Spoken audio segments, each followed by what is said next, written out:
bahwa Fakultas Hukum Unisula ini sudah menetapkan satu visi di dalam mencapai tujuan itu dengan melaksanakan internasionalisasi ya, penyelenggaraan program studi di Fakultas Hukum Unisula, termasuk di dalamnya adalah Magister Kenotariatan. Kita juga sudah mengundang dari perwakilan dunia usaha, yaitu Mas Moko sama PT Jateng Land, bagi pengembangan kurikulum program Magister Kenotariatan Fakultas Hukum Unisula. Jadi saya sebelum nanti meminta masukan-masukan dari Bapak Ibu, ya, saya coba untuk sampaikan bahwa kurikulum program kenotariatan di Fakultas Hukum Unisula itu sebetulnya setiap satu tahun sekali itu kita mengadakan evaluasi. Terakhir kita itu menggunakan kurikulum hasil lokakarya tahun 2021, yang mana dalam kurun 3 tahun terakhir ini banyak terjadi perubahan-perubahan terkait dengan regulasi pemerintah khususnya, yang mau tidak mau kami sebagai penyelenggara program notariat juga harus menyesuaikan dengan perkembangan tersebut. Prosesnya itu seperti apa sih yang benar?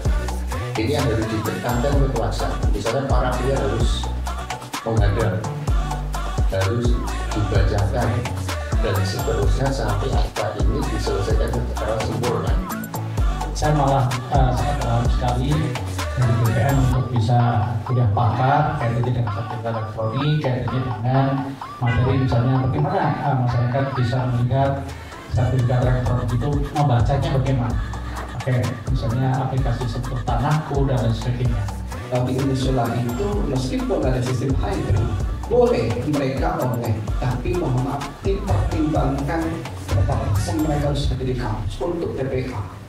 Beda dengan misalnya tentang teori hukum pertanahan, hukum pajak, ya kan, tentang penelitian hukum itu teori. Tapi kalau praktek, bagaimana kita bikin komparisi, bagaimana kita menjelaskan premis primer, premis sekunder, bagaimana kita awal akte dan apa, ya, itu bukan seperti kita bedah orang.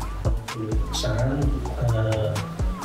di LPM Unisula ada sedikit penyampaian khususnya sebelum mereka meluluskan. Jadi ketika ada seleksi LPNI, mereka sudah menguasai bahan-bahannya. Cuman untuk selanjutnya agenda seperti ini tidak hanya diadakan jika ada ujian pengangkatan notaris, tapi kalau bisa per triwulan atau per 4 bulan sekali kita mengadakan kegiatan tersebut, Pak Kaprodi. Nah, ini mau tidak mau, suka tidak suka, kita harus memperbarui RPP-RPS kita ya, terutama di program magister. Nah, karena di MKN itu memang ini akademik ya, bukan spesialis, tapi di dalam kenyataannya kan ini menyiapkan mereka meskipun tidak semuanya nanti menjadi notaris, tapi sebagian mereka pengennya menjadi notaris.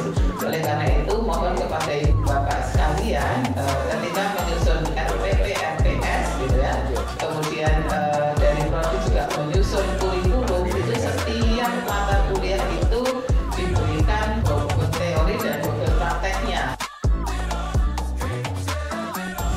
1, 2